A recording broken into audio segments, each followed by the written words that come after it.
sur le podcast Bien dans ta boîte, je suis Laura Besson, coach, formatrice et autrice. Sur ce podcast, seul ou avec mes invités, on parle psychologie et entrepreneuriat, car je crois que le savoir, c'est la liberté. Celle de devenir libre, autonome, responsable et acteur-actrice de ta vie et de ton business. Ici, on explore les défis de la régulation émotionnelle, des relations et de l'identité professionnelle, tout en découvrant des solutions pratiques pour trouver ta place sur le marché et dans ta vie. Bonne écoute.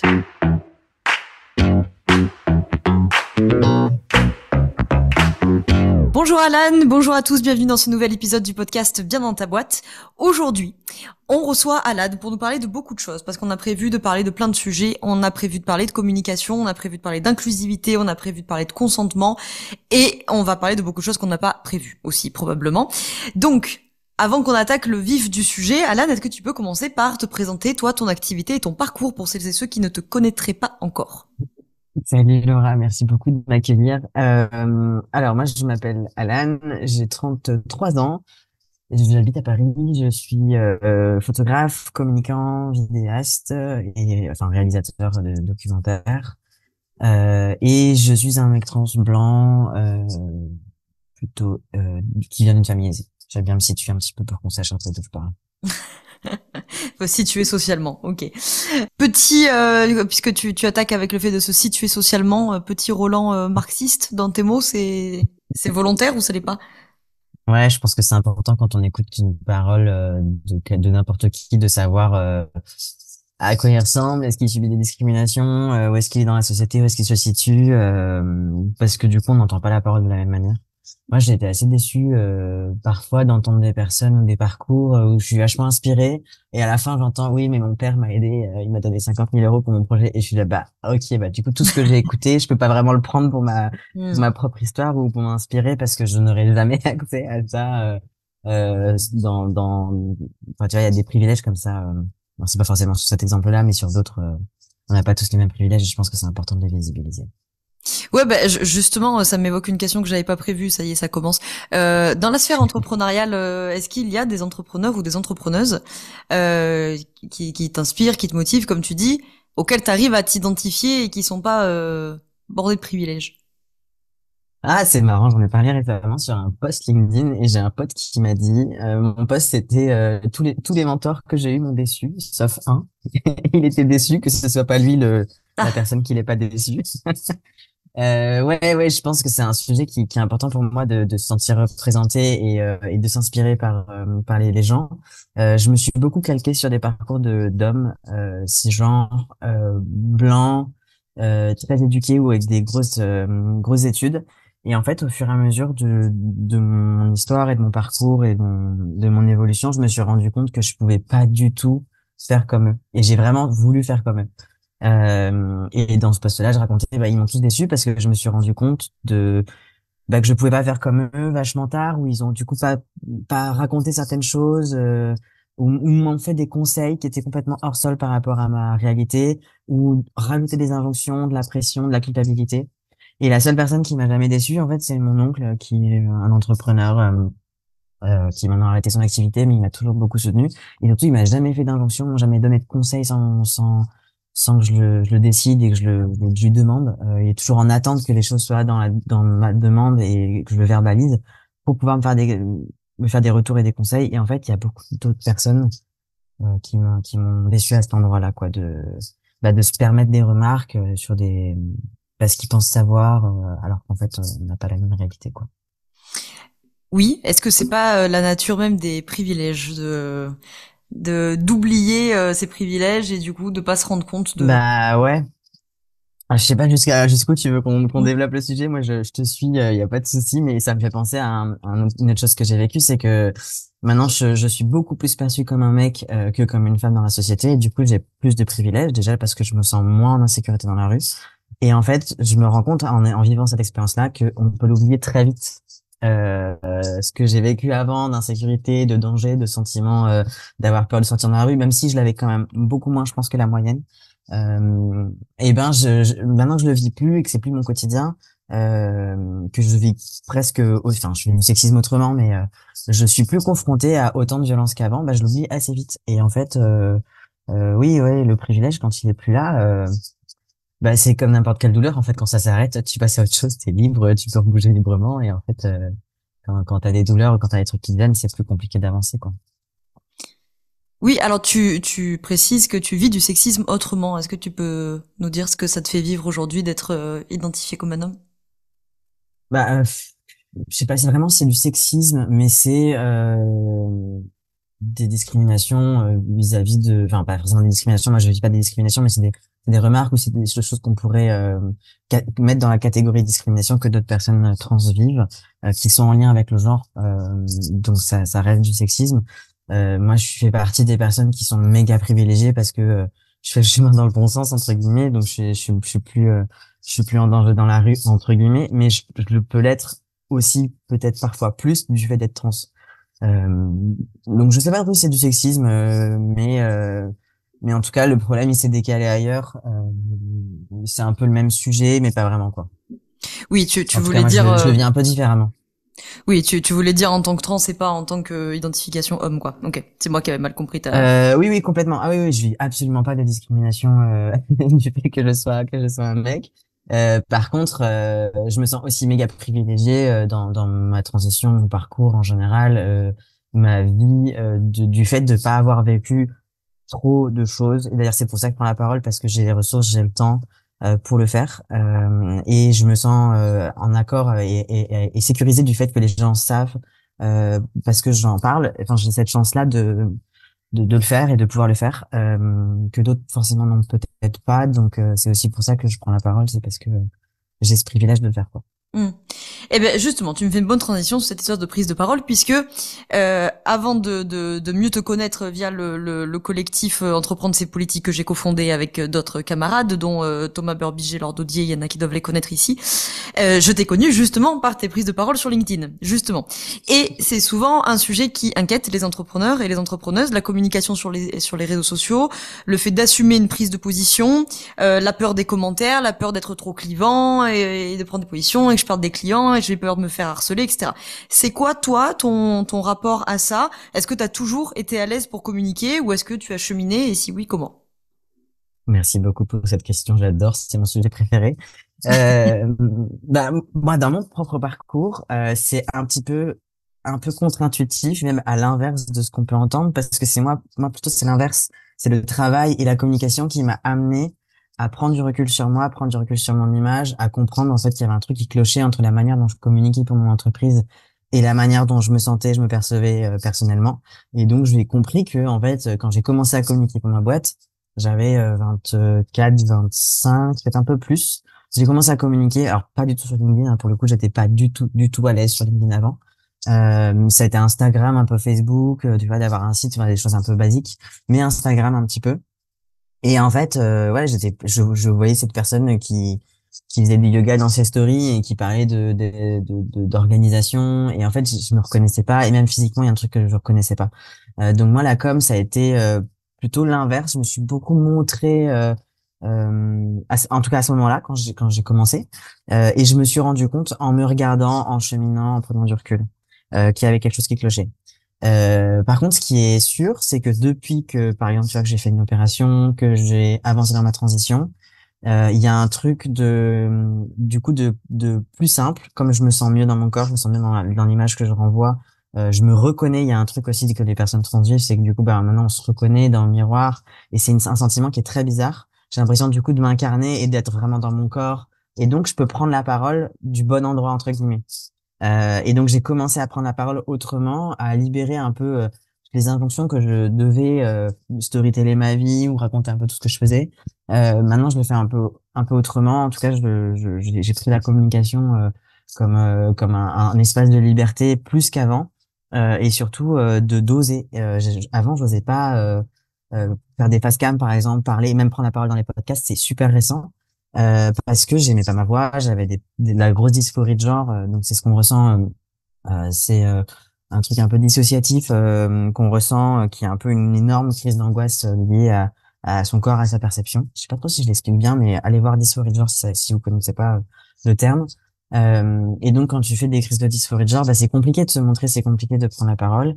Et il y a un truc qui s'est libéré depuis que j'ai avancé dans ma transition parce que je me sens mieux dans ma vie, je me sens mieux avec moi-même et j'ai commencé à communiquer sur LinkedIn après mon coming out. Je me suis dit en fait ce réseau, vraiment pour moi c'était un endroit où il y avait beaucoup de mes clients d'avant, quoi, des mecs blancs de 50 ans qui étaient sexistes, misogynes, qui me faisaient des réflexions, qui prenaient la parole, qui allaient me dire à chaque fois que je prends la parole que ce que je dis c'est pas assez bien, pas assez construit, pas assez fouillé, qu'il y a une faute d'orthographe à tel endroit, que je devrais pas prendre la parole. Enfin, j'avais une montagne de jugements et de peur et de honte qui sont en fait vachement liées à mon éducation de petite fille que j'ai reçue dans la société en général, mais aussi dans ma structure familiale, du fait de devoir, il y a beaucoup cette injonction qui pèse sur les femmes de devoir être parfaite, de devoir, si tu prends la parole, que ça soit quelque chose de pertinent, que ce soit quelque chose de bien fait, et t'as intérêt à prendre cette parole et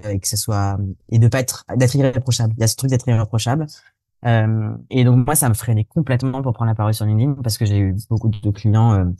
Alors tous les mecs cis blancs à 50 ans évidemment ne sont pas des personnes horribles, mais j'ai eu des clients adorables. Mais pour moi, voilà, la majorité des gens en entreprise qui avaient du pouvoir, c'était cette catégorie de personnes.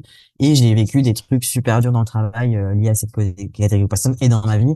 Donc forcément, prendre la parole sur LinkedIn, j'étais tétanisé et je l'ai pas fait avant de comprendre qu'en fait j'avais un truc à jouer là à cet endroit-là, que j'avais plein de trucs à dire et que si je faisais pas un gros élan de ok, j'ouvre la porte et je me mets en plein milieu de la pièce entouré de toutes ces personnes imaginaires en fait que je m'étais imaginé être le public de LinkedIn, si j'y allais pas en plein milieu en disant bah voilà, j'existe, je suis là, je le ferais jamais. Du coup j'y suis allé avec mes gros sabots comme je fais quand je suis un peu décidé, que j'ai décidé quelque chose, quoi, de faire quelque chose.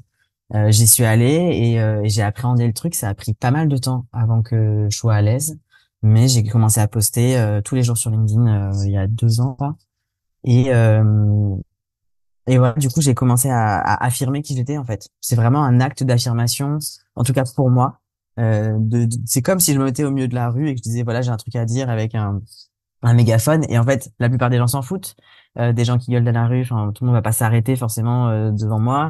Donc en fait, il y a des gens qui passent, des gens qui s'arrêtent, des gens avec qui je discute, des gens avec qui je travaille. C'est super intéressant.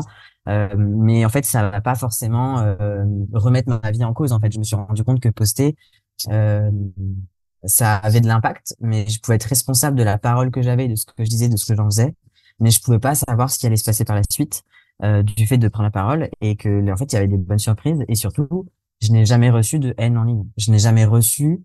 Alors j'ai reçu une fois. D'ailleurs j'en ai fait un post LinkedIn. J'ai reçu un mec qui a pas voulu bosser avec moi à cause du fait que j'étais trans et qui m'a fait une espèce de mélange chrétien. Il m'a envoyé un gif de Jésus en me disant j'espère que Dieu te pardonnera ou quelque chose comme ça. Mais c'est la seule chose que j'ai reçue de méchant. Je pense que la plupart des personnes qui travaillaient avec moi avant ou qui sont pas d'accord avec ce que je dis, soit ils le disent de manière gentille, soit ils le disent de manière méchante, mais c'est pas du tout mon. C'est arrivé pendant la politique, par exemple, que je disais des trucs qui soient clivants et je reçois des trucs pas très agréables, mais c'est pas forcément de la haine, c'est pas forcément méchant et c'est pas du tout mon public. Je sais que moi, ça m'a un peu passé au-dessus, même si ça challenge un peu sur le moment, parce que c'est pas sur ma personne, c'est plutôt sur des sujets de société et donc je me suis pas senti attaqué personnellement et je pense que j'ai de la chance d'avoir créé un réseau avant de prendre la parole, un réseau assez bienveillant et que sur LinkedIn finalement je me suis connecté aussi avec des personnes qui sont bienveillantes et je pense que ce que je donne dans mes posts, bah ça donne aussi le ton de la manière dont je collabore avec les gens et je suis avec les gens et donc je pense que ça draine plutôt des gens qui me ressemblent globalement. Mais j'ai conscience par exemple que c'est pas du tout la réalité de toutes les personnes, ça dépend des milieux dans lesquels on évolue, de l'écosystème de travail. J'ai une collègue, par exemple, avec qui je travaille beaucoup, qui est coach en séduction et qui accompagne les jeunes femmes pour la structure et les minorités de genre. Et par exemple, elle se fait censurer régulièrement sur LinkedIn, elle s'en prend plein la gueule, elle se prend des DM parce que c'est une femme grosse, queer et racisée, donc elle coche toutes les cases. Et en plus, elle est dans un milieu qui est hyper violent et concurrentiel, notamment sa concurrence qui va dans ses ateliers pour la déstabiliser. Enfin, vraiment, c'est un enfer pour elle d'être sur Internet. Moi, je ne sais pas par quelle chance j'ai réussi à échapper à ça. mais je n'ai pas eu de transphobe dans mes DM. J'ai très peu eu de problèmes. Euh, mais vraiment, c'est pas du tout la communication, c'est pas simple. Ce que je voudrais juste dire avant de finir ma phrase qui a duré 17 kilomètres, c'est qu'on n'a pas tous la même réalité et ce qui compte en fait, c'est notre sécurité en fait. Ma pote, je vais pas lui dire de communiquer sur les réseaux, de mettre sa tête en face cam, ni même mettre sa géolocalisation sur Instagram parce qu'on sait que si elle fait ça, elle va avoir des emmerdes dans la vie réelle. On peut pas tous et toutes avoir les mêmes privilèges pour prendre la parole. Et quand on est une femme, et en plus quand on fait partie des minorités de genre et des minorités en général, prendre la parole sur Internet, c'est beaucoup plus compliqué. Donc la communication, c'est pas magique et ça va pas être libérateur. Mais même cette personne-là qui galère et qui elle fait de plus en plus de pas dans la communication. Elle commence à communiquer sur LinkedIn et il y a des choses qui se passent pour elle du fait de prendre sa place, quoi. Mais ça veut pas être forcément un sujet simple parce que on est face à des gens qu'on maîtrise pas et un contexte qu'on maîtrise pas. Hmm. Oui, l'amie dont tu parles, je crois que elle était là à la, Oui, tout à fait, c'est Adélaïde. Ouais. ouais, voilà, de table ronde, je puis dire ça comme ça, virtuelle qu'on avait faite pour le collectif pendant les législatives, ouais. Oui, oui. En plus, j'imagine dans un milieu où il y a tellement de masculinistes qui traînent, ça doit être particulièrement épanouissant, en C'est un effet. bonheur. Ah oui, j'ose imaginer. Pour la petite parenthèse, la semaine dernière, le Café React de la semaine dernière, il y a une des personnes qui m'a amené en contenu sur lequel réagir, un documentaire sur les masculinistes, que je vous conseille de tous et toutes pour vous donner la patate pour votre soirée le week-end qui arrive. Si je dis pas de bêtises, c'est un documentaire de France Télévisions qui est disponible sur YouTube, mais Ouais, je je fais l'ai la vu, ouais. bêtise. Tu l'as vu, voilà. Ouais, Vraiment ouais. un C'est un bonheur. délice. Ah bah, vraiment. Si vous voulez vous remonter le moral, allez-y, un peu de glace Ça a donné une c'est une bonne jolie soirée. compilation sur Instagram de mes Non, fous mais je rires. pense qu'en vrai, c'est hyper important de prendre conscience de ça parce que, en Mm. fait, il y a quand même beaucoup de gens qui sont concernés par le sujet. Il y a beaucoup de personnes qui sont en détresse et qui du coup, se trouvent sur YouTube très facilement. C'est des gens, en fait, c'est aussi un gros enjeu par rapport, bon, après, on va peut-être pas parler d'Adèle tout le temps, mais tu vois, pour elle, c'est un enjeu de pas laisser toute la place aux mecs, en fait, masculinistes qui expliquent clairement comment violer des femmes sur Internet. Donc, en fait, d'essayer, elle, de prendre un peu sa place, c'est important parce que sinon il n'y a pas de contre-pouvoir entre guillemets quoi. Il n'y a pas d'autres discours Mm. sur YouTube ou sur d'autres endroits sur la séduction et ils prennent toute la place. Donc voilà, c'est un peu faut arriver à trouver un équilibre entre sa sécurité et sa communication. Avant qu'on revienne sur la question de la communication hein, et sur ton cas, ce qui arrive à ton ami, ça me fait penser. Qu'est-ce que toi, quel avis tu as? Qu'est-ce que tu en penses du fait? Parce qu'évidemment, souvent, c'est des profils qui sont harcelés en ligne par l'extrême droite ou par des sympathisants. Et que nous, de l'autre côté, souvent, on est peut-être un peu plus parcimonieux parce qu'on veut pas utiliser ces méthodes évidemment violentes et grotesques. Qu'est-ce que tu penses, toi, de la take qui existe de plus en plus dans les milieux militants, de les contre-attaquer et du coup de les contre-harceler, si je pourrais dire ça comme ça, pour venir en soutien, par exemple, à des personnes comme ton ami qui se retrouvent seules des fois face à ces commentaires? Moi, je pense que je pourrais jamais cautionner ou dire que c'est ok d'être harceleur et violent. Euh, voilà. En vrai. Je suis pas pour la peine de mort, je suis pas pour pour le lynchage public. Je cautionnerais ça en fait pour rien au monde. Après, je comprends que la haine, la discrimination, les difficultés, euh, ça puisse créer de la haine en retour. Mm. Et je sais aussi que dans certaines luttes, la haine, la prise de j'allais dire la prise de pouvoir, mais c'est pas le mot, mais en tout cas une forme de violence en retour ou de protestation forte Mm. est nécessaire. Euh, mais dans ce cadre-là, non, jamais harceler quelqu'un en ligne, c'est une bonne idée. Oui, alors Jamais. sans rentrer dans la question du harcèlement, mais tu vois, moi, c'est un peu un point sur lequel j'ai un peu évolué ma pensée, qui est pas gravée dans le marbre, loin de là, mais notamment on l'a vu pendant les législatives, puisqu'on a milité côte à côte, toi et moi, par camarades interposés, sujets et plateformes interposées, mais tu vois notamment Thomas qui s'en est pris un peu plus plein la tronche parce que c'est lui qui était en première ligne médiatique, si je puis dire ça comme ça. Et, bah, en fait, il y a un moment où le fait que nous, on vienne aussi dans les commentaires, pas pour harceler la personne qui avait en face, mais pour soutenir Thomas, pour amener d'autres arguments, ou en fait, tu vois, que l'effet de la masse et l'effet du nombre, ça les fait aussi reculer, et ça permet aussi de protéger la personne qui a pris la parole pour défendre un point de vue a priori que tu partages, et qui, s'en prenant plein la tronche, au bout d'un moment, peut Mais évidemment, ça, c'est pas du effectivement... harcèlement. Oui, non, Ça, voilà, c'est pour ça ça, que je c'est te disais... juste continuer un débat et soutenir d'autres personnes et d'autres camarades avec qui tu luttes sur des échanges. Ça veut pas forcément dire harceler les personnes. Ça veut pas forcément dire faire des menaces, tu vois. Ah oui, bien sûr, Euh, quand je disais contre ton Après, style, il je faut disais aussi pas faire non la plus. pression. C'est un truc qu'on a fait et c'est un truc ce qui était nouveau aussi pour moi d'aller chercher des personnalités publiques qui ont un enjeu, notamment pour laisser leur place lors du deuxième tour dans certaines circonscriptions. Moi, je suis allé en DM envoyer des messages en masse et ça, c'est quelque chose que j'avais jamais fait. Ouais. Mais je vais pas dire des trucs horribles et des menaces de mort en DM. Ah oui, non, bien sûr, hein, quand je Je dis, parle de tu vois, je reste contre-offensive, cordial, mais je pense que ça pourrait s'apparenter. On pourrait, en tout cas, eux, ils pourraient dire. Alors, je suis pas du tout spécialiste du sujet pour en parler, hein, mais je pense que eux, ils pourraient dire que du coup, c'est du harcèlement. Je sais pas, on est une personnalité publique. Moi, tu vois, mon compte pro, c'est un compte pro.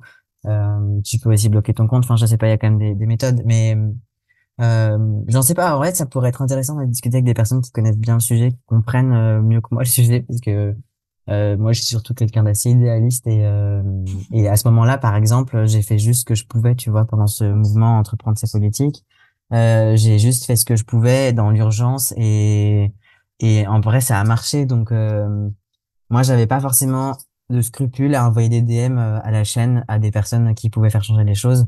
Et c'était ma manière aussi où je pouvais militer avec le fait que je pouvais pas, moi, je me sentais pas d'aller dans la rue parce que je me sens quand même encore un peu en danger dans certains contextes. Je me sens pas de faire certaines actions. En tout cas, cette action-là, et c'était facile pour moi de faire parce que je pouvais rester chez moi en sécurité, quoi. Mm. Et je pense que je n'arriverai pas à le refaire. Alors du coup, pour en revenir sur ton cas à toi, si je puis dire ça comme ça, et tes sujets, on parlait du coup de la communication, on avait prévu aussi de parler d'inclusivité. Donc ça emmène à cette question de l'inclusivité qui est pas toujours beaucoup discutée dans le milieu entrepreneurial. Bon, il y aurait beaucoup de sujets à mentionner qui sont pas discutés dans le milieu entrepreneurial, mais bon, pour l'instant, prenons celui-ci, la question de l'inclusivité. Quels sont les pans, toi, où justement tu constates que ça manque d'inclusivité? Ah bah écoute, j'ai un sujet tout frais parce que la semaine dernière, on est allé faire, j'ai organisé ma première table ronde sur l'inclusivité, sur le sujet, c'était comment s'épanouir quand on est un freelance atypique. Et donc, c'était un prétexte pour parler de santé mentale, d'organisation, d'inclusivité, de discrimination, de privilèges et de tous les sujets politiques autour de tout ça. Et pour toutes les personnes que j'ai invitées et pour moi-même, c'était la première fois qu'on est allé dans un salon avec cette posture-là et encore plus prendre la parole. Et le patron, le directeur du projet, c'était au salon SME, nous a invités en nous disant c'est nouveau pour moi de faire ça. Et je suis ravi de le faire. Et moi j'ai l'impression que voilà qu'il y a alors déjà excuse-moi je reviens un tout petit peu en arrière. Je suis étonné que tu me dises que l'inclusivité on n'en parle pas beaucoup parce que moi faut dire que je suis quand même dans une bulle médiatique. On est tous un peu dans nos bulles médiatiques. Moi les gens que je suis sur LinkedIn, les gens avec qui je travaille, les gens pour qui je travaille et puis les choses que je consomme en général parlent beaucoup de ça, de ces sujets-là de féminisme. Et j'ai l'impression quand même la bonne surprise que j'ai eue en arrivant sur LinkedIn, c'est qu'il y avait quand même pas mal de sujets politiques autour de la santé mentale, autour de l'inclusivité qui étaient présents en fait. Alors est-ce qu'on reste entre nous et du coup on communique pas avec les gens qui sont de l'ancien monde, j'en sais rien, mais j'ai quand même l'impression qu'il y a des choses qui sont discutées dans certains cadres et que il y a des prises de parole qui existent, ces gens-là existent. Moi, j'existe et je suis allé faire une table ronde sur ce sujet. Si on veut amener ces sujets dans des salons, sur des réseaux ou peu importe dans quel média, en fait, on peut. On a tout ce qu'il faut. Il y a des professionnels pour ça. Il y a des professionnels du langage inclusif, du genre. Il y a des gens qui font de la socio. Il y a plein de travaux en fait qui existent. Donc j'ai l'impression qu'il y a plutôt une volonté que les personnes qui sont en charge de décider ou avoir du pouvoir de créer ces espaces de discussion. Bah étonnamment, je suis beaucoup invité dans les podcasts tenus par des femmes. Les podcasts, j'ai l'impression que c'est quand même beaucoup plus quelque chose de féminin. Bon, c'est pas du tout ok ce que je suis en train de dire, mais j'ai quand même l'impression que là où on nous donne pas la parole, en fait, on la prend dans les podcasts. Donc aussi, il y a aussi cette question Est-ce qu'on va attendre qu'on nous fasse de la place dans des salons, qu'on nous fasse de la place dans certains endroits?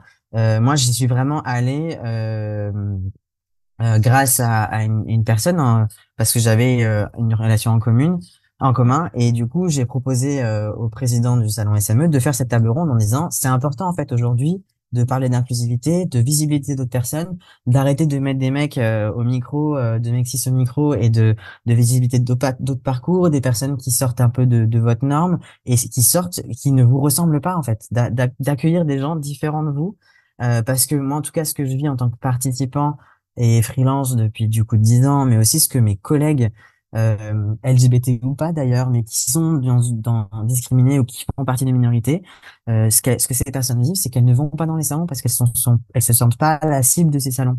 Parce que tout ce qu'on va entendre, et ça reboucle avec ce qu'on disait au début, tout ce qu'on va entendre, on peut pas le prendre pour soi parce que c'est que des discours de gens privilégiés. Ou enfin, je grossis un peu le trait, c'est pas le cas tout le temps, mais beaucoup, beaucoup, beaucoup de discours de gens qui nous disent des choses qu'on ne peut pas appliquer à notre entreprise ou nous on fait complètement l'inverse pour que ça fonctionne pour nous. Donc forcément, en fait, les enseignements, les rencontres et même les collaborations, la manière dont on se parle dans les salons, les speed dating de business, la manière dont on s'approche en after work, tout ça, en fait, c'est des espaces qui sont régis par qui c'est qui a le plus d'aisance, qui c'est qui est le plus extraverti, qui sait entamer une discussion avec quelqu'un, du coup qui n'est pas autiste, qui n'a pas d'anxiété sociale, qui n'est pas en fauteuil. En fait, il y a plein de choses qui nous empêchent d'être à l'aise dans des contextes qui sont en fait pas faits pour tout le monde. Et en fait, on se rend pas compte parce que le monde fonctionne comme ça et que ça marche depuis très longtemps. Mais en fait, les gens timides ne vont pas en after work. La plupart des femmes ne vont, enfin, je croise plein de femmes qui vont plein en after work parce qu'elles se font draguer, parce qu'elles se font mettre des mains au cul, parce qu'elles se font couper la parole systématiquement, parce qu'on fait des remarques. Donc en fait, et c'est pas forcément ça, c'est des choses violentes, mais il y a pas forcément que de la violence. Il y a juste, en fait, qu'est-ce qu'on fait pour que les espaces soient vraiment inclusifs? Ne serait-ce que d'avoir des endroits avec des sanitaires accessibles PMR. Bon, en plus à Paris c'est compliqué, mais ça vraiment, je pense des réflexions vraiment importantes qu'on doit mener parce que les personnes qui sont 2 fois plus diplômées que nous, mais qui galèrent 2 fois plus, c'est les personnes handicapées. Les chiffres, ils sont quand même hallucinants sur certaines minorités. Quand je dis que les personnes qui sont en situation de handicap sont 2 fois plus formés que nous. En fait, il y a des chiffres qui le montrent. On voit aussi que les discriminations pour les personnes grossophobes sont majoritairement concernent le travail, qu'il y a 37% des personnes trans et 28% des personnes LGBT en général qui déclarent avoir été victimes d'agressions LGBT-phobes au travail. Donc les chiffres, ils sont énormes sur la discrimination et enfin, je pourrais t'en sortir d'autres. Du coup, je l'ai travaillé pour le salon. Il y a 68% des Français concernés par la discrimination raciale qui pensent que ça impacte leur carrière en général. Donc en fait, j'ai l'impression que tous les voyants sont au rouge pour dire il y a plein de gens qui travaillent, qui sont hyper bons, qui sont pas concernés par les espaces de salon, entre autres, mais aussi d'autres endroits d'entrepreneuriat. Et en fait, on peine à vraiment être inclusif parce que déjà on n'arrive pas à le faire avec les femmes, tu vois. Il y a un truc de si on n'arrive pas déjà à ne pas donner des remarques ou à ne pas couper la parole des gens, comment on va faire avec d'autres publics où en fait il faut mettre des choses un peu plus en place comme des actes d'accessibilité, peut-être des espaces tout simplement où il n'y a pas de la musique à fond et on s'entend parce que ça peut être une vraie violence pour des personnes sensibles, pour des personnes autistes qui ne viendront pas parce qu'on peut rien entendre. C'est épuisant aussi pour les personnes anxieuses, pour les personnes qui ont tout plein de trucs en fait. Mais moi du coup j'ai arrêté d'aller par exemple dans les salons, dans les afterworks, j'ai arrêté depuis le début de ma transition. Et ça a été depuis mon coming out. Donc bon ça c'est encore un autre sujet, mais voilà moi j'ai arrêté complètement parce que je me sentais pas du tout sécure alors que je suis quelqu'un de à l'aise socialement, que j'ai appris à être à l'aise dans les afterworks, que j'avais déjà 6 ans, non 8 ans d'entreprise, donc j'étais quand même assez solide dans ce que je fais, que ça roulait. Et malgré tout, parce que humainement ça me mettait en PLS à chaque fois. Le nombre de réflexions qu'on m'a faites ou de questions malaisantes au premier abord parce que j'ai cette tête-là ou alors parce que je dis que je m'appelle Alan et pour eux mon physique il correspond trop à quelque chose de féminin et du coup ils comprennent pas, ou alors parce que j'ai encore des seins et du coup on dit ben non, tu peux pas t'appeler Alan. Vraiment au premier abord en fait. Donc à quel moment je peux me sentir à l'aise de trouver des nouvelles collaborations et développer mon business dans ces conditions, quoi. Alors, je vais me faire l'avocat du diable, parce que c'est évidemment Mhm. un point de vue qui n'est pas le Avec mien. plaisir. Mais Ok. je me dis que potentiellement, parmi nos auditeurs auditrices, il y en a peut-être qui t'écoutent et qui se disent oui, t'as raison, mais bon, un peu le sophisme de la pente savonneuse, tu vois, c'est-à-dire oui, non mais alors attends, parce que alors, là s'il faut commencer aussi maintenant à prendre en compte les anxieux, les malentendants, les autistes, les femmes, les LGBT, enfin bref, on n'arrivera jamais à prendre en compte tout le monde, donc foutu pour foutu. Allez, je grossis le trait là, je provoque un petit peu. Mais admettons, Ouais. tu vois, tu pourrais avoir ce truc. Qu'est-ce que tu répondrais à ce genre d'argumentaire là? Ouais, c'est trop intéressant. Merci de proposer ça parce que je trouve que c'est un bon exercice de pensée. Moi, ce que je répondrais, c'est que ce qui est formidable avec l'inclusion, c'est que ça marche pour tout le monde. C'est que ça favorise tout le monde. Ça favorise aussi les personnes privilégiées qui, en fait, se rendent compte, qui ne se rendent pas compte du fait qu'il y ait ces écarts, en fait, d'aisance ou entre autres, ou d'inclusion, que ces personnes-là n'ont pas forcément de vrais échanges avec les gens parce que les gens n'osent pas leur dire non, parce que les gens les fuient, par exemple. Enfin, c'est très courant que les femmes n'osent pas dire non, par exemple, donc face à quelqu'un qui a une position sociale plus forte. Donc en fait, ça profite aussi aux personnes privilégiées d'avoir des rapports plus authentiques, d'avoir des vraies discussions et d'avoir des collaborations plus transparentes et plus saines. Après, en termes de choses qui sont à mettre en place, en fait, il y a on fera jamais des choses parfaites pour tout le monde. Il y a aussi on peut faire mieux. En fait, faire mieux, ça veut pas dire faire parfait. Faire mieux, ça veut dire tout simplement ne pas agresser les gens, ne pas mal leur parler, leur laisser la parole, leur laisser leur intégrité physique, ne pas les toucher ou sans leur consentement, ou alors ne pas mélanger un espace professionnel, un espace de drague sans le consentement des personnes. En fait, ça, c'est du bon sens. Ce n'est pas mettre en place forcément une rampe PMR à chaque fois que je fais un événement. Ça veut juste dire respecter les gens, respecter leur intégrité, ne pas les mégenrer, en tout cas faire un effort là-dessus. En fait, ça c'est dans la loi. C'est juste faire respecter la loi.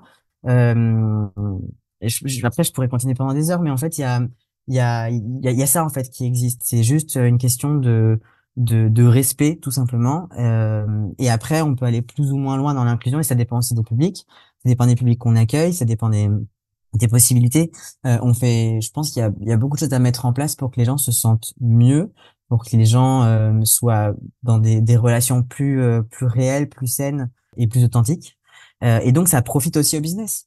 Enfin, un truc que par exemple que Thomas propose, Thomas Burbidge dont on parlait tout à l'heure, c'est apprendre à prospecter de manière consentie.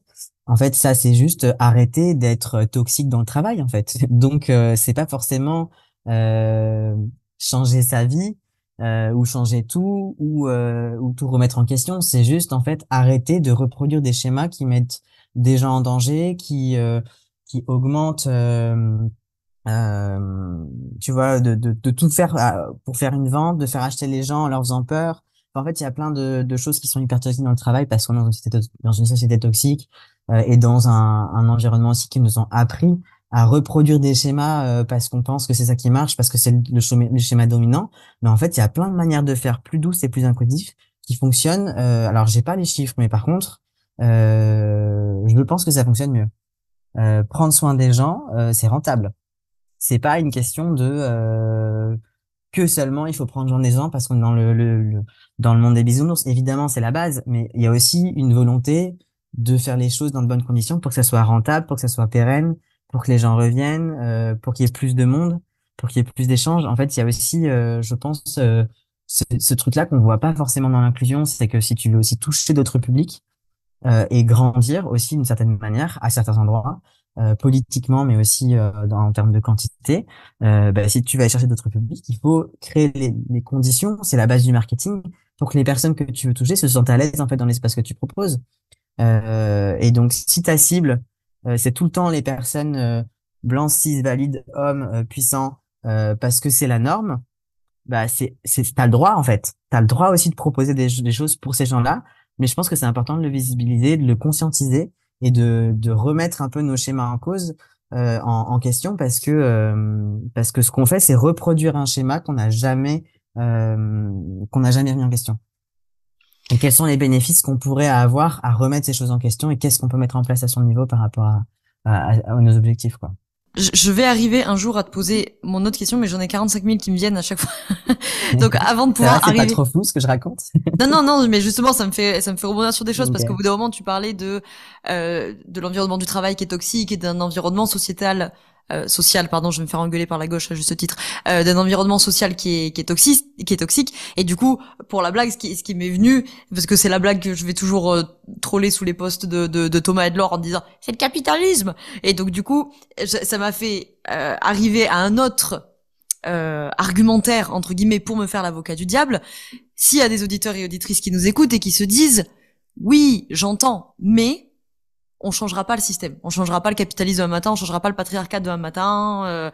Tu vois, quand tu butes un petit peu sur cette Ouais. sensation d'être un peu au pied d'une montagne, et oui, non mais Mais d'accord, est-ce que j'ai parlé de renverser le patriarcat et le capitalisme? non c'est moi J'ai qui ai parlé de ça. surtout parlé de créer un espace respectueux, bienveillant, gentil et qui respecte la loi. Tu vois, grossièrement. Donc c'est pas forcément, on va pas faire la révolution en faisant des afterwork inclusifs. Par contre, on va inspirer des gens, on va ramener des gens, on va empouvoirer des gens. Et la question, c'est qu'est-ce qu'on veut faire en fait de nos écosystèmes et de notre monde? Est-ce qu'on veut que l'entrepreneuriat, ça reste un truc de couilles où on parle de KPI au déjeuner, ou est-ce qu'on peut aussi parler de santé mentale, de parentalité, qui concerne aussi les hommes, parce qu'on parle d'inclusivité pour, tu vois, on parle de personnes minorisées, mais ça concerne aussi les personnes qui ont des enfants. L'inclusivité, ça concerne juste des personnes qui ont une vision différente ou une vie différente de la norme. Donc la question, c'est plus quel monde on veut faire, mais ça ne veut pas dire que ces actions-là dans nos entreprises vont nécessairement faire changer les choses. Moi, j'ai pas cette ambition-là, en tout cas avec cette prise de parole, mais surtout, qu'est-ce que moi, à titre individuel, je veux proposer et de prendre conscience qu'on a tous et toutes une responsabilité et qu'on peut tous et toutes ajouter un peu d'inclusion, en fait, qui met à l'aise tout le monde. C'est con, mais ça fait juste du bien à tout le monde. Et du coup, c'est bon pour notre bien-être au travail, c'est bon pour notre rentabilité, c'est bon pour nos entreprises, c'est bon pour nos relations professionnelles et de clients et de clientèle. Donc, pourquoi s'en priver, en fait, de faire du bien? Alors du S'il y a coup, des choses qui sont possibles, qu'on peut apprendre, franchement, juste arrêter de couper la parole aux femmes. Moi, si on m'avait fait ça pendant les 10 premières années de mon entreprise, c'est clair. je me serais senti beaucoup mieux et j'aurais arrêté d'avoir envie enfin, j'aurais arrêté de dire je vais arrêter, j'en ai marre, tu vois. J'ai tous les jours, pendant 10 ans, je me suis dit, je vais jamais trouver ma place. Parce qu'à chaque personne que j'ai en face de moi, je me prends une réflexion sexiste, je vais en rendez-vous, finalement, c'est chez lui, il commence à me faire un massage et je vais failli me faire violer. Enfin, il y a aussi des choses qui sont extrêmement graves. Adélaïde, bon, c'est un exemple de violence parce qu'elle a envie des dingues, mais dès qu'elle dit son métier, même les gens l'agressent. Donc il y a aussi il y a aussi ça en fait. C'est quelle violence on veut perpétuer et quel bien on veut faire. Et malgré soi, on peut créer des violences. Alors ça veut pas dire qu'il faut rien faire parce qu'il y a trop de choses à faire et qu'il faut être parfait. Mais il y a des petites choses qui sont capables, et notamment le consentement, c'est une des valeurs en fait. Si tu le ramènes dans le travail, ça te permet de conscientiser beaucoup de choses. Ça permet de conscientiser, ça permet de te dire, OK, j'ai le droit de dire non à quelque chose, j'ai le droit de proposer des conditions, j'ai le droit de dire, attends, j'ai besoin de temps, j'ai le droit de poser mes besoins. J'ai le droit de dire, je ne veux pas recevoir de critiques de mon projet.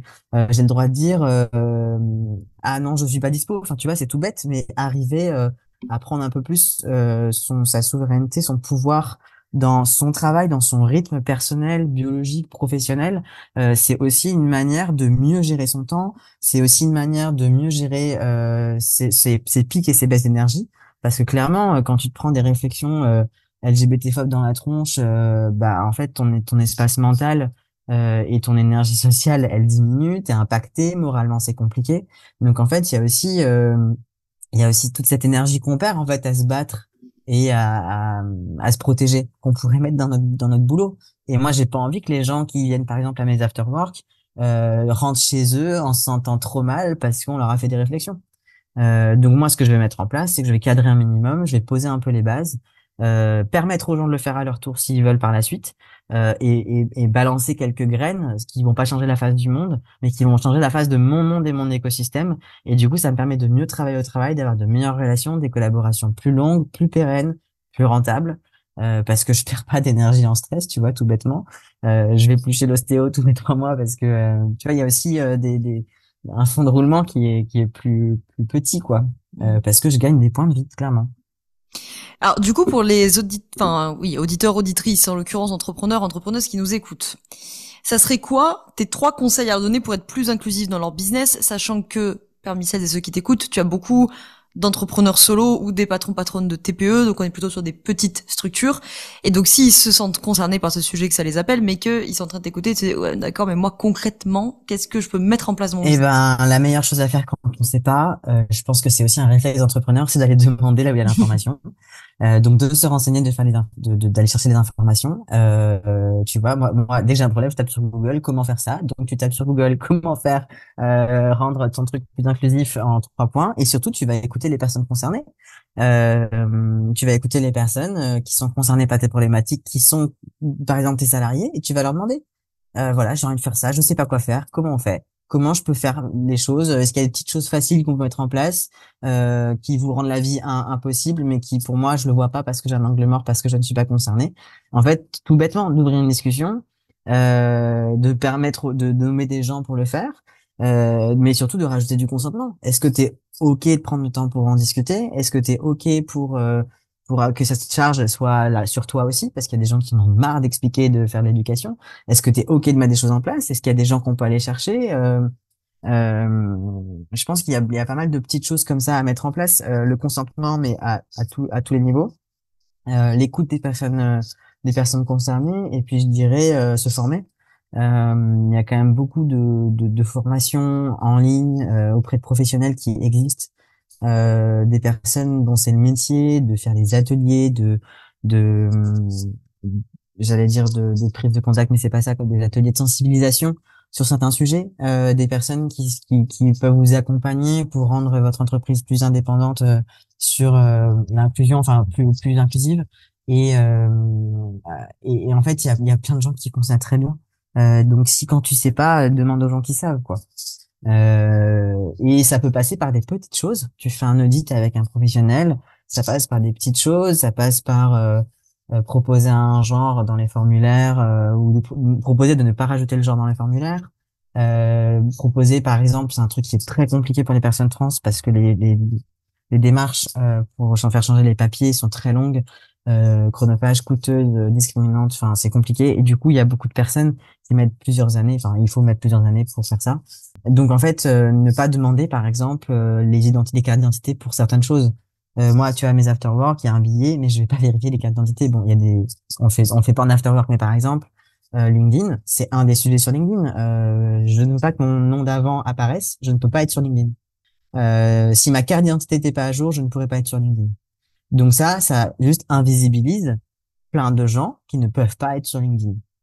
Donc des choses de bêtes en fait comme ça qui sont à la fois administratives, humaines dans les échanges, de demander les pronoms peut-être avant d'échange, de pas monopoliser la parole, ne pas faire des tunnels de parole aux gens et leur dire est-ce que c'est toujours ok qu'on parle de ça, ne pas toucher les gens. Enfin voilà, il y a aussi des petites choses humaines qui s'apprennent et qu'on peut implémenter dans ses relations dans son entreprise. Ben justement, tu as évoqué plusieurs fois la question du consentement, donc j'ai envie de te poser un peu la même question sur le consentement qui se pose entre autres sur les questions de prospection. Ouais. Tu en as parlé, tu as évoqué aussi le travail de Thomas Burbidge et de son associé Dany. Comment est-ce qu'on peut intégrer cette notion du consentement dans ces démarches professionnelles? Tu as déjà commencé à donner un peu des trucs, mais est-ce que tu as autre chose à nous donner là-dessus? Bah, c'est un sujet qui est à la fois central, diffusé partout, qui se voit sans se voir. C'est un sujet qui est vraiment qu'on peut rajouter à plein d'endroits dans notre entreprise. Typiquement, moi, ça me donne envie de parler, comme on a commencé à en parler, toi, de prospection et marketing. Il y a un truc, par exemple, que j'ai arrêté de faire, c'est arrêter de demander en rendez-vous client une réponse. Je vais d'abord proposer les choses. Voilà, je vais expliquer, voilà, le rendez-vous découverte, il dure comme ça, on passe par ça, par ça, par ça. Tu repars avec ça. Après ça, tu prends 3 jours pour me répondre. Il n'y a pas de oui tout de suite, parce que le consentement, il doit être informé. Et je pense que on peut pas vraiment consentir à quelque chose si on doit répondre tout de suite.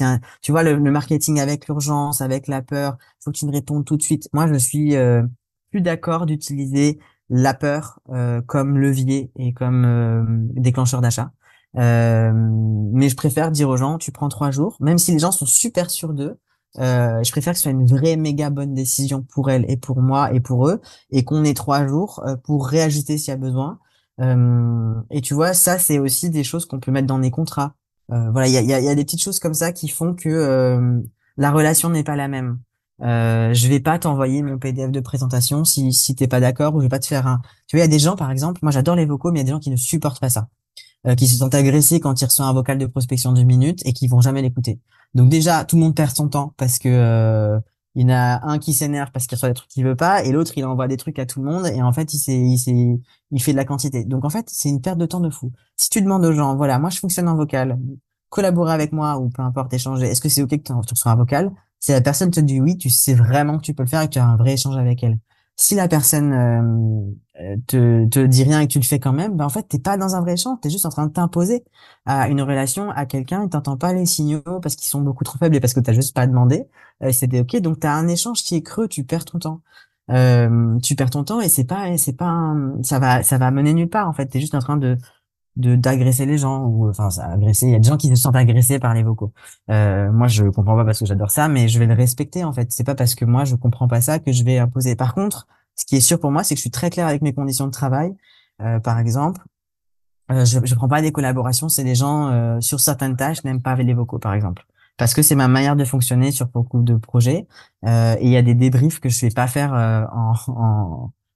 je fais beaucoup de choses en asynchrone, et donc moi je sais que j'ai une limite par rapport à ça. Donc mon consentement aussi, il correspond, enfin il est important de se le demander pour soi-même. Qu'est-ce que moi, à quoi je consens dans le travail? Jusqu'à quelle heure je peux travailler? Dans quelles conditions je réponds aux gens? Sous quel délai? Enfin, tu vois, tout ça, c'est plus contractualiser sa propre manière de faire et de fonctionner, pour qu'en fait, dans l'échange avec les gens, ça soit hyper clair, et que du coup, bah, l'échange il soit hyper consenti, hyper agréable, hyper authentique, parce qu'en fait, tout est déjà basé. Sauf si tu pars du principe, c'est comme en fait, dans la séduction, dans les relations humaines en général, si on utilise des trucs un peu implicites qui ne sont pas forcément nommés, bah déjà on doit faire des suppositions. Enfin, on se sent un peu obligé de faire des suppositions, de deviner des choses, de faire un peu de la stratégie, machin. Et du coup, tu sais pas trop, tu vois, sur quel tableau tu joues, exactement ce qui se joue. Alors que si t'es carré, cash, t'es franc, je te dis, machin fonctionne comme ça. Moi, je te propose ça. J'entends que toi, peut-être, c'est pas ok, donc je te propose autre chose. Enfin, il y a quelque chose de plus simple et de plus respectueux qui se met en place. On n'est pas en train de rejouer des dynamiques ni de pouvoir, ni de s'imposer, ni de mettre un pied dans la porte, ni d'opposer aussi des valeurs ou des visions du monde. Là, on se réunit dans un cadre qui est sécurisant pour tout le monde, quoi. Et donc, c'est vachement mieux pour la collaboration. Je sais Du pas si j'ai coup, répondu à ta question. oui, ça répond à ma question. Avant dernière question, enfin avant que j'en arrive à ma dernière question, du coup, troisième édition de l'avocat du diable, c'est que tu prenais l'exemple donc de je prospecte, je fais des vocaux, je demande à la personne si elle est ok de recevoir ma prospection par C'est des vocal. exemples, hein. C'est pour qu'on ait quelque chose pour se raccrocher, mais il y a plein d'autres contextes où ça s'applique. Et alors du coup, sur cet exemple-là, j'ai envie de faire l'avocat du diable sur encore faut-il être en mesure de dire non, j'ai pas envie de recevoir ton vocal, comme tu l'as mentionné plus tôt, Tout par à exemple, fait. les femmes étant Merci. beaucoup moins à l'aise avec ça. Tout à fait. Et c'est tout là l'importance de la culture du consentement, c'est d'apprendre, en fait, si on apprenait plutôt à dire non et à se comprendre, se sentir, se verbaliser, ben on pourrait être plus clair dans nos échanges. Combien de collaborations ont foiré parce que t'as pas osé dire non au début et que tu l'as senti que ça allait foirer quelque part. Il y a un truc qui allait pas, t'arrivais pas forcément à le dire. Mais parce que tu étais engagé, ou parce que l'autre a fait des réflexions, ou parce que tu te sens obligé, parce que tu es une femme et que tu as appris à prendre soin, à respecter tes engagements, à pas dire non au dernier moment. Et combien de collaborations ou de projets qui n'ont pas été payés ou de projets qui se passent mal se passent à cause du fait qu'on n'arrive pas à dire non au début. Donc effectivement, en fait, c'est aussi une proposition d'explorer et de se dire, en fait, si je prends un non, il y a à la fois excuse-moi, ça part un peu dans tous les sens parce que c'est un sujet très vaste, mais il y a à la fois son propre consentement de est-ce que j'arrive à dire non, et déjà arriver à observer et à prendre conscience qu'en fait je peux dire non dans le travail à plein de choses, et que je suis pas obligé de tout accepter parce que je fonctionne, parce que d'où ça vient aussi, pourquoi on dit non, l'estime de soi, la confiance, on a le droit de dire non, mais aussi recevoir un non, c'est difficile. Recevoir un non sur un client qui est, en fait, c'est pas bon pour lui, c'est pas la bonne offre, c'est pas la bonne personne. En fait, c'est dur. Mais si tu arrives à comprendre qu'en fait, il te dit pas non à toi personnellement, bah du coup, tu le prends aussi autrement. Tu peux aussi lui proposer autre chose. Ça peut être une question de temporalité. Tu peux aussi comprendre d'où vient le non et donc tu peux t'améliorer. Donc tu vois, il y a plusieurs niveaux. Il y a le pour soi, pour les autres, ensemble. Et effectivement, c'est quelque chose qu'on n'apprend pas et qu'on n'apprend pas assez, ni à respecter le consentement des gens, ni à comprendre son propre consentement parce qu'on sait juste pas le définir. C'est un concept qui n'existe même pas dans la loi française. Donc c'est vraiment des sujets qui sont un peu fondamentales et dont on parle beaucoup aujourd'hui autour des violences sexuelles. Mais si on apprenait, si on savait dire non à une collaboration, à un truc dans le travail, bah ça serait plus simple dans la vie intime. Et l'inverse. Il y a aussi si tu arrives à dire non dans la vie intime à un truc et à créer les bonnes conditions pour toi pour vivre correctement ta vie intime et sexuelle, mais après dans le travail, et ça c'est aussi un sujet qui me passionne, c'est comment les choses peuvent de passer de l'intime à une version plus politique, plus sociétale, plus entrepreneuriale. Moi, je sais quand j'ai appris le consentement dans des espaces où c'est pas du tout dans le business, et ben après ça a implémenté plein de choses dans le business et du coup j'ai changé ma manière de travailler et du coup c'est plus comment moi je crée mes propres conditions idéales et qui me correspondent en tant que freelance, à la fois dans mes collaborations mais aussi dans ma communication, dans mon organisation, dans plein de choses.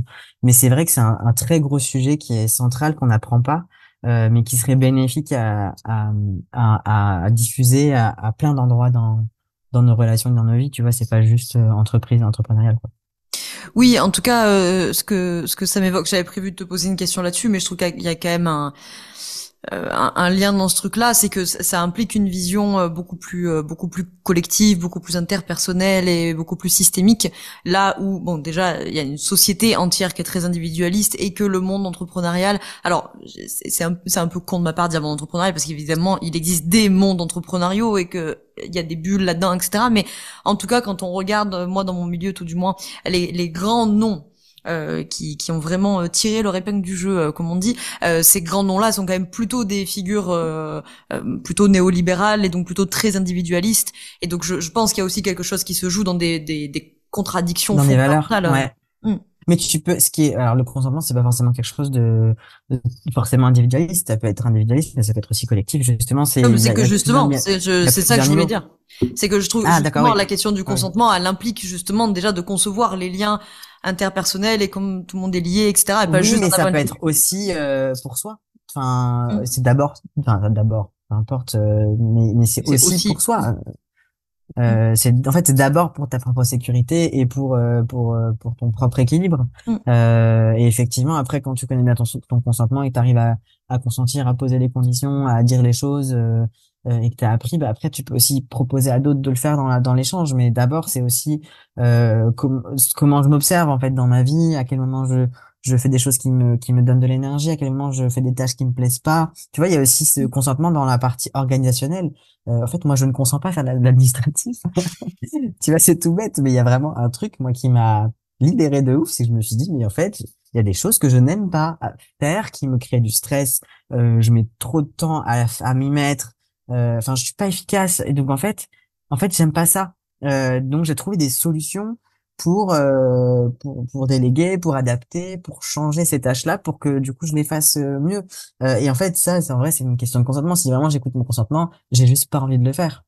Il y a Mhm. aussi une question d'envie et je pense que la liberté que tu as en tant qu'entrepreneur, si tu la prends pas pour suivre tes envies, mais qu'en final tu te crées ta propre ta propre cage tout seul à courir partout, au service de tes clients et à plus jamais t'écouter, c'est pas bon non plus. Donc en fait, il y a entre s'écouter trop et tout faire pour tout le monde, tu vois, il y a un équilibre à trouver et ça vient beaucoup de notre capacité personnelle à nous écouter, à développer, enfin, à se développer, à travailler sur nous et à s'observer en fait en tant que freelance, à observer les autres aussi.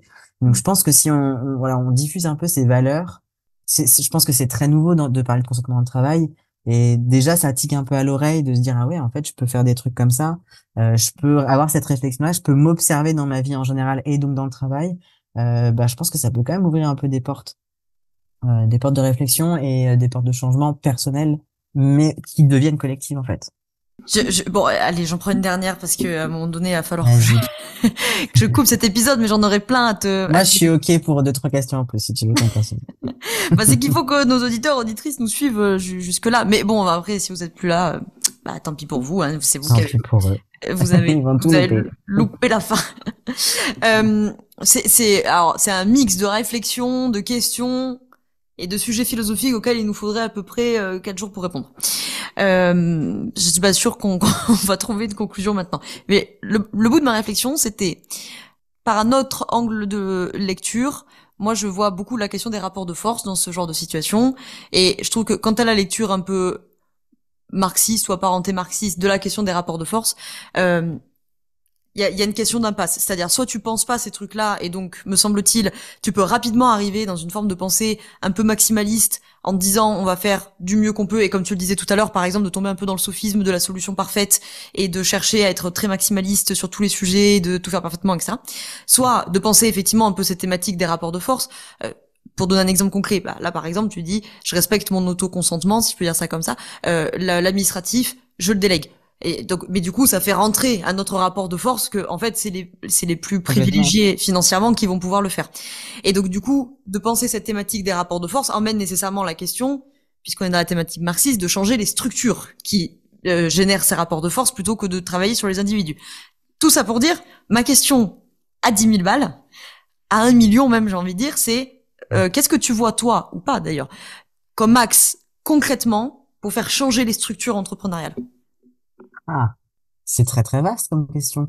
Oui. Euh, C'est pour ça que je t'ai dit, on est moitié dans la question, moitié dans la réflexion, moitié dans le sujet philosophique qui prend Non, pas après, 4 heures mais 4 jours. pour repréciser ce que tu viens de dire par rapport au fait que du coup comme par exemple sur mon histoire de d'administratif, tu délègues et que c'est des personnes privilégiées. En fait, ça peut peut-être être un élément de réponse. Je sais pas du tout si c'est un élément de réponse, mais tu vas me dire.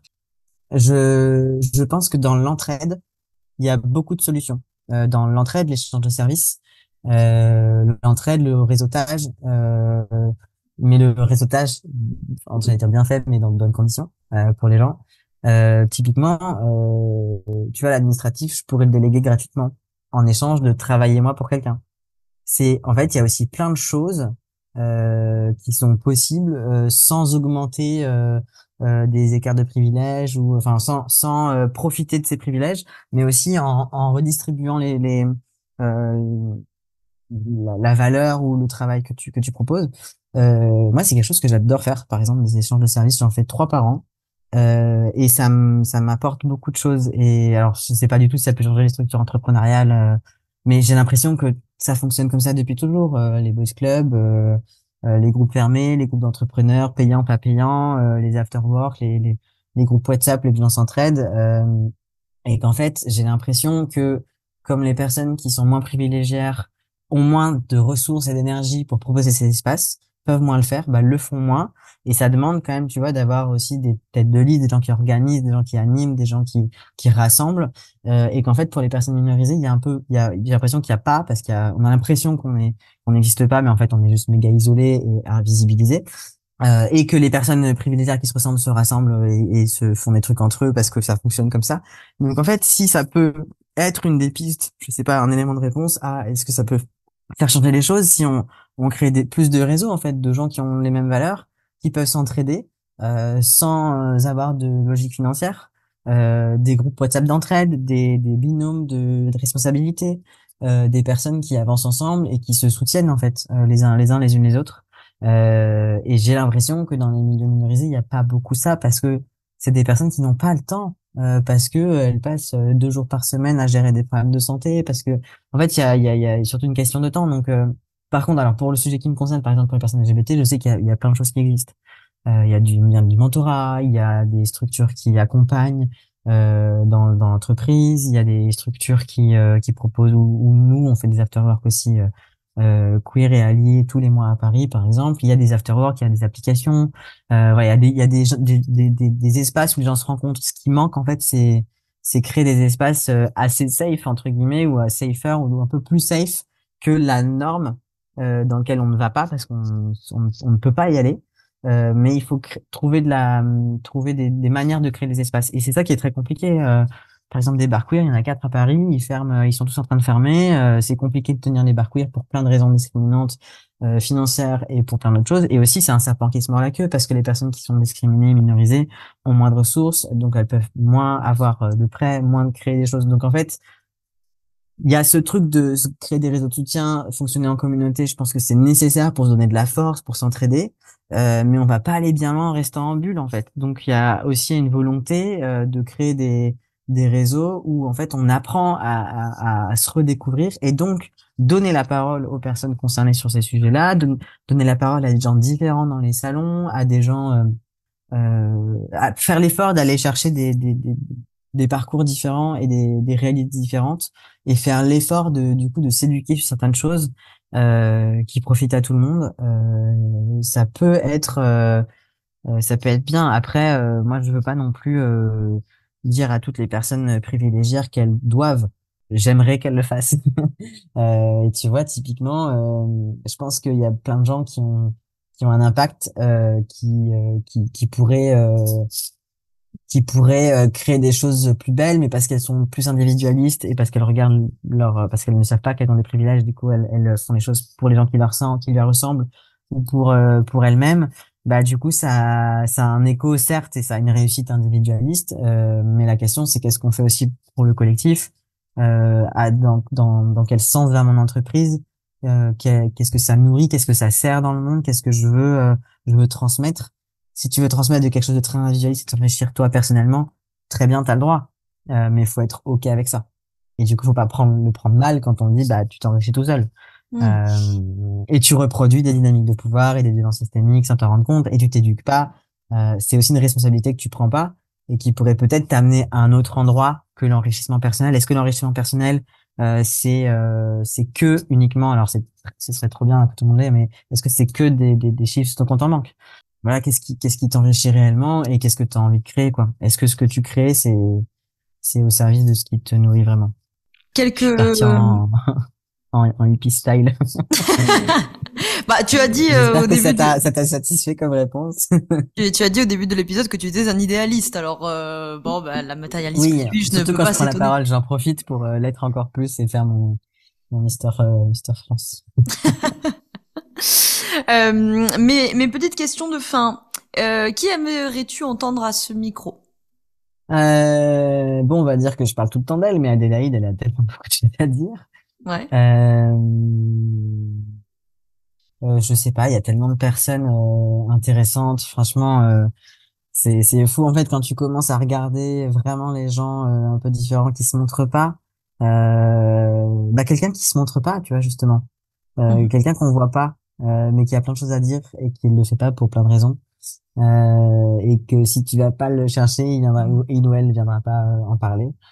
Des gens un peu travaillent sur des sujets ou d'une manière un peu différente. Moi, j'adore les choses qui ressortent des normes parce que je trouve ça hyper inspirant. Les gens qui arrivent à créer, à faire leur trou et pousser dans des territoires qui sont pas adaptés à eux. Et du coup, mais moi, ça, c'est des choses qui m'inspirent parce que du coup, en termes de créativité, tout c'est inspirant. Donc peut-être quelqu'un qui est à l'opposé de toi, ça va être intéressant. Mhm. Ok. Mais j'ai pas de personne en fait précise, désolé. Ouais. Tu dis quelqu'un à l'opposé de moi, genre tu me verrais discuter. Tu trouves que ça serait intéressant que je discute avec quelqu'un avec qui je suis pas d'accord? C'est ça que tu veux dire? Ouais, ça peut être intéressant. Ouais. Mhm. Ok. Qu'est-ce Ou qu'on en pense? quelqu'un qui est à l'opposé dans le statut social. Ouais. Ok. Est-ce que tu as des ressources à nous conseiller, des livres, des bouquins, ça veut dire la même chose, Laura, des livres, des podcasts, des films, des associations, ce que tu veux. Si je conseille un artiste que j'aime beaucoup qui s'appelle Ilan Ig, IGG, sur Instagram et c'est trop chouette. Ouais, c'est plutôt de la musique. Je crois que ça me fait du bien d'écouter des belles choses. Voilà, pour continuer sur ma lancée idéaliste du jour et bonne humeur et j'ai essayé de balancer des choses agréables. Je trouve que des artistes qui donnent de la douceur en ce moment, ça fait du bien et je pense qu'on en a besoin. Donc j'écoute pas mal de trucs doux, notamment Ilan Ig. Je crois que c'est Ig, juste son nom d'artiste. Et il y a le groupe qui est un duo d'artistes pour lequel je travaille qui s'appelle Toa, T-O-A, qui sont un duo de rap électro qui parle déconstruction de genre, de comment trouver sa place dans un monde où t'as plus trop de repères, d'animalité, de désir. Et je trouve ça très très intéressant ce qu'ils font, très agréable à l'écoute. Et ça peut être aussi intéressant d'écouter de la musique de personnes LGBT qui ne vont pas forcément se porter représentant de la communauté LGBT par exemple, elles vont pas forcément le dire, mais qui du coup dans leur texte on sent qu'il y a des choses qui peuvent ouvrir aussi des imaginaires, des choses un peu nouvelles pour des personnes qui sont pas concernées. Ça peut être intéressant. Et puis sinon c'est tout. Bah, c'est déjà pas mal. Désolée, Justement, je consomme pas beaucoup de choses en ce moment. Après la musique. justement, on doit s'entendre penser parce que souvent je pensais à une question, puis t'as fini par évoquer le début de, de la réponse. Bon, bref. Euh, Mm. la dernière question. Comment, parce que c'est une question que j'ai eu beaucoup ces dernières semaines, n'est-ce pas, dans le contexte politique que nous connaissons, tous et toutes, comment est-ce qu'on reste mobilisé, comment est-ce qu'on garde espoir en ce moment? Franchement, écouter de la musique un peu et aller danser pour se recharger émotionnellement et essayer de se connecter à quelque chose de joyeux, de doux, d'agréable, parce que franchement, moi je sais pas, ils arrivent toujours à m'épater, je m'attends à rien et en fait je finis vachement en colère. Au début je suis chill, je dis, c'est pas grave quoi qu'il arrive, ça va être compliqué, mais voilà, enfin j'essaie de pas trop être dans l'émotionnel et trop être alarmiste et je finis tout le temps en PLS parce que c'est toujours plus grave que ce qu'on pensait. Franchement, à ce stade, je pense que c'est important de lutter chacun et chacune à sa manière. Et en vrai, tout le sujet avec l'inclusion, l'empouvoirment par l'entrepreneuriat, en fait, et la communication aussi, c'est hyper important parce qu'il y a plein de gens qui ont des choses à dire, qu'on voit pas. Et je pense que la représentation a un impact très intéressant. Moi, typiquement, j'aurais arrêté mon entreprise déjà depuis longtemps et je te parlerais pas aujourd'hui si j'avais pas eu des personnes qui m'ont inspiré d'autres manières différentes d'être dans l'entreprise. Et aujourd'hui, on parle de santé mentale dans un grand salon d'entrepreneuriat. Et je pense que c'est du coup ne pas minimiser les petites actions, parce que là, clairement, les grandes actions. Alors, si t'as l'énergie pour les grandes actions, vas-y, hein, vas-y, fonce à fond, on a besoin de toi. Mais si t'as pas beaucoup d'énergie ou que t'es une personne minorisée ou que du coup, voilà, c'est plus compliqué. En fait, les petites actions, ça peut être cool. Il y a plein de petites actions et de groupes de soutien, de manières de militer, du coup, de donner aussi son travail, son temps de travail, que ça soit l'administratif, de l'image, du montage, rassembler des gens, former des gens. En fait, t'as plein de manières de militer et en vrai, une des manières de militer, c'est aussi de politiser son travail, sa manière de fonctionner, pas forcément en disant je suis politisé partout sur LinkedIn en prenant la parole sur les trucs politiques, mais tout simplement en arrêtant de pratiquer, de reproduire des choses qui augmentent les violences, les microagressions et se questionner soi sur ses propres pratiques personnelles. Déjà, en fait, c'est un acte militant de prendre un peu de temps, de se regarder le nombril, qui est un méga privilège d'avoir du temps de faire ça et de se dire ok, qu'est-ce que je fais de bien, qu'est-ce que je fais de pas bien et de faire un peu le tri, hein, quoi, et aussi de pas se culpabiliser. La culpabilité de la pureté militante, c'est pas forcément productif. Donc en fait, de faire ce qu'on peut avec l'énergie qu'on a et comprendre que quand on a beaucoup d'énergie, on peut faire beaucoup, mais comprendre aussi quand on a peu d'énergie, on peut faire des actions qui ont quand même un impact. Hmm. Moi, je trouve que, tu sais, on parle souvent du privilège d'oublier, tu vois, quand t'es privilégié, Mhm. d'oublier ton genre, d'oublier ta validité, etc. Ben moi, je trouve qu'il y a un privilège de la culpabilité, tu vois. C'est comme quand Mhm. on entend des personnes assez privilégiées qui se disent, mais tu sais, moi, je culpabilise vachement de prendre l'avion, et je suis là, genre, mais tu te rends compte qu'il y a que toi qui peux culpabiliser d'un truc pareil, en fait, genre. Les autres, ils ont pas le temps. Ben, ils ont pas le temps, puis de toute S'ils ont façon, pas ils le prennent choix, pas ils l'avion prennent parce qu'ils ont pas l'avion. les sous, Ou ils ont pas alors de ils prennent vacances, l'avion parce qu'ils ont pas le choix. Ouais, je c'est sais pas, ça, mais ils ont pas la condition physique pour prendre l'avion, ils ont pas les ouais. finances, machin, enfin voilà. Donc la pureté militante, il y a aussi un peu ce côté, des fois, pas toujours, mais des fois Ouais, et du... puis il y a aussi, moi, c'est une vraie question. Je connais des personnes, leur travail marche bien, ils font des trucs hyper importants socialement. Bah, la question c'est, ouais, jusqu'où tu voyages, comment tu voyages, et du coup ils Mm. culpabilisent. Bah, en vrai, fais de ton mieux, Mm. fais de ton mieux, t'endors pas. Mais oui, la culpabilité, elle n'est pas très productive, quoi. C'est clair. Là, nous arrivons au bout de cet épisode parce qu'à un moment donné, il faut Oh libérer nos non. auditeurs et auditrices. Est-ce que tu as eu l'espace de dire tout ce que tu voulais ou est-ce que tu veux ajouter quelque chose? Bah, préciser que j'ai pas la science infuse. tout ce que j'ai dit là, c'est ce que je ressens, que je pense aujourd'hui, 3 octobre, mais que je suis pas sociologue, je suis pas spécialiste de la politique. Euh, voilà, ne prenez pas tout ce que je dis pour, enfin, prenez ce qui résonne pour vous, mais il n'y a pas forcément de paroles à tout savoir. Et non, aussi de te dire merci parce que c'est intéressant, ça vient me challenger justement sur ma propre légitimité à prendre la parole sur certains trucs. Euh, et voilà, moi, c'est important de dire que je suis pas spécialiste de tout et que mon expertise, c'est l'image, la communication, l'image de soi, la communication d'entreprise et pour les freelances atypiques et que tout le reste, c'est du plus et c'est mon avis d'humain et c'est pas mon avis de professionnel, quoi. Très bien. Est-ce que tu as Voilà. une promo, une échéance, un lancement? Écoutez, je cherche des financeurs pour financer un film documentaire. Ok. Ça fait 4 ans qu'on travaille dessus.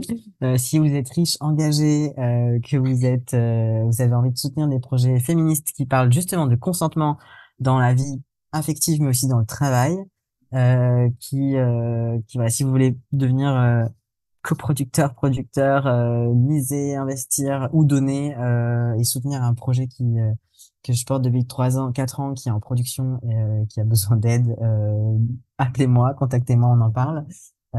C'est un très très beau projet. C'est vraiment le projet sur lequel je vais me concentrer jusqu'à décembre, donc c'est mon film documentaire. Mais sinon non. Si voilà, si t'as des soucis dans ta communication, si t'as besoin d'aide parce que tu sais pas tout faire, que tu peux pas tout faire, et que t'as besoin de personnes qui soient safe et qui comprennent les conditions des personnes atypiques, qui peuvent t'accompagner, voilà, n'hésitez pas à venir me parler pour ne serait-ce que des conseils ou échanger, ça peut parfois débloquer une situation. Et ne vous privez pas de prendre la parole. Si vous avez envie de le faire. Je pense que c'est important, quoi. Il y a beaucoup de gens qui se privent. Très bien. Eh ben, écoute, merci beaucoup, Alan. On met tous les liens pour te retrouver de toute façon dans les barres de description associées aux plateformes où vous écoutez cet épisode. Merci d'avoir été là et puis à très bientôt. Merci beaucoup.